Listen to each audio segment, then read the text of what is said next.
Border দেশহারাদের গল্পগাছা। এক চিঠি ভাঙা বৃষ্টি। সেদিনের ভূকম্পনে কেঁপে উঠল ঘর, সিঁথির সিঁদুর ও কয়েকটি কাচ্চা বাচ্চা। তপ্ত দুপুর, স্কুলও ছুটি ছিল সেবেলা। বাড়ির সামনে বিশাল ধান সমুদ্র, সমুদ্রের ভিতর রূপকথা, এরই ভিতর মাটি রঙের পত্রবাহক খুব চেনা ক্রিং ক্রিং বেল বাজিয়ে কাঠপিঁপড়ে আর আঠাভর্তি জিওল গাছটার পাশে এসে দাঁড়ায়। তার পুরু চশমা চিঠির নগ্ন শব্দগুলোকে সযত্নে এড়িয়ে ঠিকানা ছুঁয়ে যায় রোজ। সমুদ্র সাঁতার থেকে উঠে আসে ৯-১০ বছরের এক শিশু। জিওলে বাঁ হাত ঠেকনা দিয়ে ধান মাখা ভিজে হাতে পেতে নেয় চিঠি। তারপর ছুটতে যায় মায়ের কাছে। চিঠির শরীর জুড়ে শুধুই বাবা বাবা ঘ্রাণ। এইবার বাবা এলে ফিরে যেতে দেবে না আর কিছুতেই, সে ভাবে। তালিমারা গার্ডার প্যান্ট পরে স্কুলে আর নয়, বাবাকে বলবে একটা চেন দেওয়া প্যান্ট কিনে দিতে। ভদ্রলোকেরা বলে জিপ লাগানো ইংলিশ প্যান্ট। একটা জামাও দিতে বলবে। উঁচু জামরুল গাছের নিচে টালি বেড়ার রান্নাঘর, বিশাল মাটির বারান্দা। সবাইকে খাইয়ে মা এবার বসেছে ডোয়ার পাশে মাটির মেঝেতে। রোদেলা গ্রাম বাংলার মায়েদের মতো হাঁটুতে গাল ঠেকিয়ে একা। এখন সে বেশ শান্ত। সারাদিন সংসারের ঝড় বৃষ্টি আগুন মাখার পর সেগুলো এক এক করে যত্নে তুলে রেখে পড়শি ননদ ও বউদের সঙ্গে নিজেদের আমতলে জামতলে খেজুর হোগলা পাটির পর গল্পে বসা কিছুক্ষণ, কিংবা লুডো ঘরে স্বপ্ন ঘোড়া ছোটানো ইচ্ছে মতো। কিন্তু আজ যে চিনির কৌটোর পাশে উঁকি দেয় সদ্য গুঁজে রাখা পোস্টকার্ড। থালা বাসন দ্রুত ধুয়ে বালিশে মাথা দেবার একটা ছুতো পায় সে। উষা, ছোট্ট, মায়া ও অন্যান্য পড়শিরা জামতলে হাসাহাসি করবে। তা করুক না, ওরা কি বোঝে দূরদেশে স্বামীর নিঃসঙ্গ পাইচারি। জিওল গাছ থেকে উঠে আসা কাঠ পিঁপড়ে আততায়ীর মতো লুকিয়ে পড়েছিল চিঠির শব্দের খাঁজে। পরে টুক করে শিশুটির হাত বেয়ে উঠে পড়ে, সেটি কামড়ে দেয়। উফ, কি হয়েছে? দেখো না মা, মাজালি কামড়াইছে। চুন লাগা, আগে চুন লাগা। তেল হলুদ কাঁচা লঙ্কা দিয়ে ভাত মাখা হাত নামিয়ে চেঁচিয়ে ওঠে মা। চুন লাগানোর সময় কোথায়? ড্যাগা গোবিন্দরা তার অপেক্ষায় শালিকের মতো উঁকি মারে উঁচু ধান গোছার ভিতর হতে। রান্নাঘরে তড়িঘড়ি চিঠি গুজে সে তাই আবার দেয় বিরাট এক সমুদ্র ঝাঁপ। হয়তো সেদিন স্বপ্নের নৌকোয় ভাসতে ভাসতে সে এগোতে চেয়েছিল পশ্চিমা সূর্যের জামরস ছড়ানো বরফি মেঘের উপর। বরফির লোভে আকাশে কুমিরের মতো বড় বড় মেটে রঙা মেঘও ছুটে আসে তখন। বড় ভয় হয় দেখে। গপ করে গিলে খেতে চায় স্বপ্নকে। তাকে চুক্কি দিয়েই বাঁচাতে হয় শিশুদের স্বপ্নমহল। সেই দিনই প্রবল ভূকম্পন। আঙুল বাঁকিয়ে থালা কেঁকে কেঁকে জিভে আবহমান বাংলার ভাতঘ্রাণের অমৃত স্বাদ নেবার পর থালে জল গড়িয়ে দেয় মা। উঠে পড়ে, বারান্দায় ঝুঁকে পড়ে হাতে পেতল ঘটির জল ঢেলে ঢেলে হাত ধোয়। ফের ঘরে এসে আঁচলে হাত মুছতে মুছতে চিঠি তুলে নেয়। চোখ নেমে আসে অক্ষরের শরীরে। ঝড়ের আগে, ভূকম্পনের আগে, কান্নার আগে বাতাসের মতো আচমকা চোখ থেমে যায় নগ্ন চিঠিতে, খসেও পড়ে জাম আটির মতো। আমি আত্মহত্যা করছি। দরজা ভেঙে দেখে যাও আমার পচা গলা লাশ। মায়ের আচমকা আর্তনাদে আকাশের স্বপ্ন ঘোড়াগুলো ভয়ে কেঁদে ফেলে শিশুটির মাথার উপর। ধান বন্ধুদের ছেড়ে এসে দুঃখ নদীর পাড়ে দাঁড়িয়ে সে শুধু এইটুকু বুঝতে পারে, ওই কয়েকটি নগ্ন শব্দের মতোই তাদের সামনে এখন দাঁড়িয়ে আছে বিকট এক মৃত্যু। তাকে কিভাবে স্পর্শ করবে সে? দুই দাদা তখন আলসের বিলে হয়তো মাছ ধরায় ব্যস্ত। সে পিছে পিছে ছুটলে ভূতের ভয় দেখায় আর বলে, পটকা মাছ আনমানি ভাইডি। বিল তখন ভূতের গন্ধে মাখামাখি। কেউ কেউ বড় বড় পুকুর খুঁড়ে কাঁটা বাবলা লাগিয়ে রেখেছে পাড় দিয়ে। ওরা ঝোপঝাড়ে ভরা ভুতুরে পুকুরগুলোকে বলে আপা বা হাপা। বিস্তীর্ণ সেই বিলের অধিকাংশই এখন রাহু মানুষের গ্রাসে। মায়ের কান্নায় থেমে গেছে সবুজ সমুদ্র ঢেউ।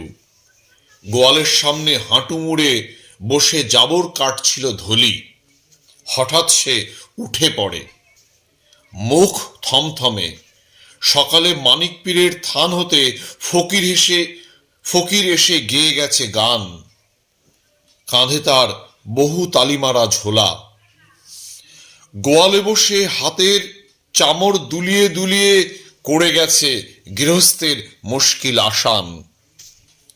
তার সুরের ভিতর ঘুমিয়েছিল আবহমান বঙ্গদেশ। ছিল ধুলোমাটি, জল, ছায়া, রোদ। সেই সুরের অনুরণন এখনো ছড়িয়ে চরাচরে। এই গাছগাছালি পাকপাকালি ভরা, বছরভর ঋত ফসলে ভরা গায়ে কোনো কিছু মুছে যায় না সহজে। সকালের শিশুর হাসিও ছড়িয়ে থাকে বিকেলের ধানের ছড়ার পরে অপরূপ। কাঁটা বাবলার শরীর জুড়ে টুনটুনিদের রূপকথা নির্মাণ নাছোড় হাওয়ায় ভাসতে ভাসতে চলে আসে ঘর গৃহস্থলীর উপাখ্যানে। একটা 15 পয়সার হলদে পোস্টকার্ডের শব্দ তরঙ্গ কাঁপিয়ে দিল গৃহস্থের ঘরমাটি। 5 দিন পর নিজ গায়ের মাটিতে পৌঁছনো শব্দগুলোতেও তখন বুঝিবা পচন ধরা শুরু করেছে সবে। আরো কিছু পরে তীব্র গন্ধ ছড়ালে নাক বন্ধ করে নেয় আত্মীয়রা। মৃত্যুদিনে কে যে কার আত্মীয় হরিহর। তবু পড়শিরা গ্রাম ও গ্রিক ট্রাজেডির কোরাসের মতো উঠোনে এসে দাঁড়ায়, হাঁটু গেড়ে বসে কান্নার পিঠে হাত রাখে। আর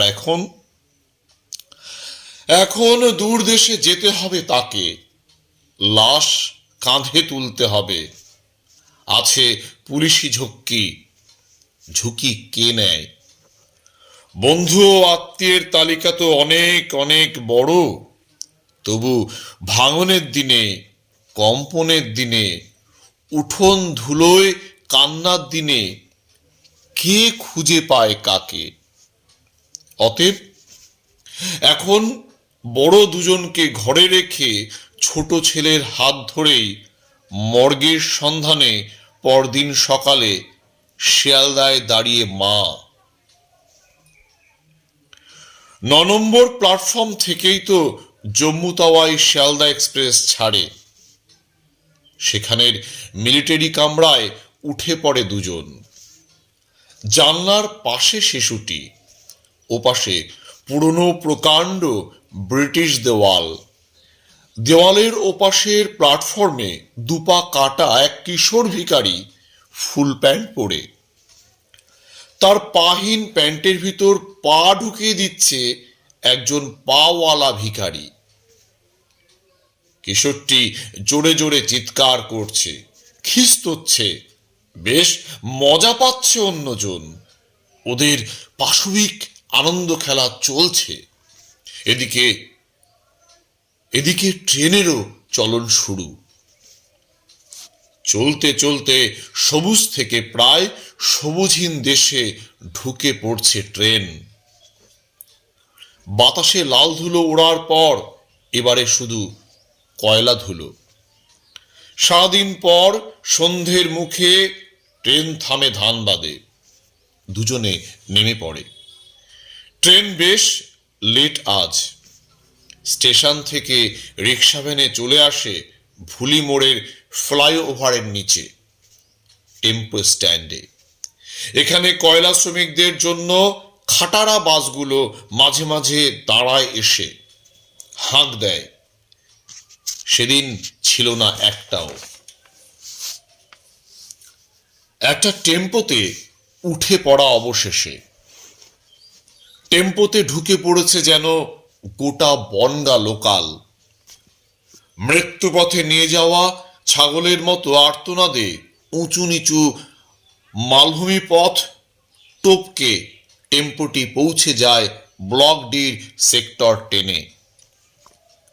এখানেই ভারত কোকিং কোল ইন্ডিয়া লিমিটেডের সকল নিম্ন শ্রেণীর শ্রমিকদের বাস।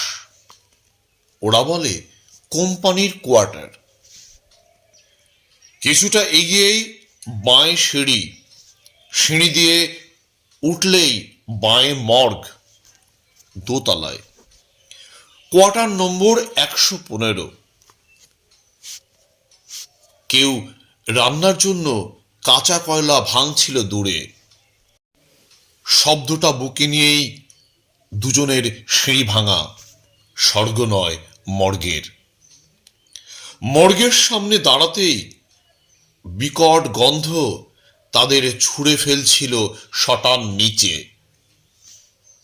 মাথায় হাত দিয়ে ধপ করে বসে পড়ে মা। দরজা ভাঙার দরকার হলো না, ভেজানো ছিল।